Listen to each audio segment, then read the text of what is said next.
السلام علیکم۔ آپ سب جانتے ہیں کہ ہمارے چینل پر اسلامک ویڈیوز نشر کی جاتی ہیں۔ پلیز ہمارے چینل کو سبسکرائب کرنا نہ بھولیں۔ اگر ویڈیو اچھی لگے تو لائک اور اپنی رائے کا اظہار ضرور کیجیے۔ تو چلیے چلتے ہیں اپنے موضوع کی جانب۔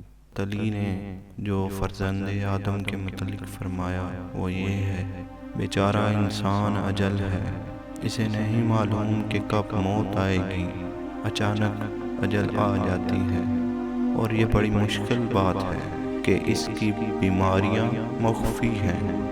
وہ نہیں جانتا کہ کس وقت بیمار پڑے گا۔ یک بارگی مبتلا ہو جاتی ہے، اس کے عمل کو محفوظ کر لیا جاتا ہے۔ جو کام انجام دیتا ہے وہی خدا کی طرف سے محافظ خانہ میں پہنچا دیا جاتا ہے۔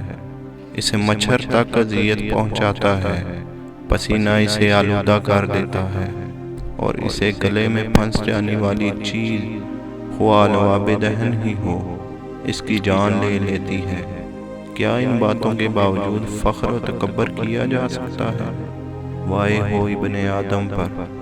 اسے کس چیز نے غافل بنا رکھا ہے اور کس چیز نے اسے صحیح راستے سے ہٹا دیا؟ وائے ہو انسان پر کہ وہ بھوک کا اسیر، شکم سیری کا پچھاڑا ہوا ہے، آدمیوں کی امواجگاہ اور مردوں کا جانشین ہے، یعنی وہ قابل رحم ہے، ہمیشہ بلاؤں کی زد میں رہتا ہے۔ اس کا سب سے بڑا منصب یہ ہے کہ وہ دنیا سے اٹھ جانے والوں کا جانشین ہے۔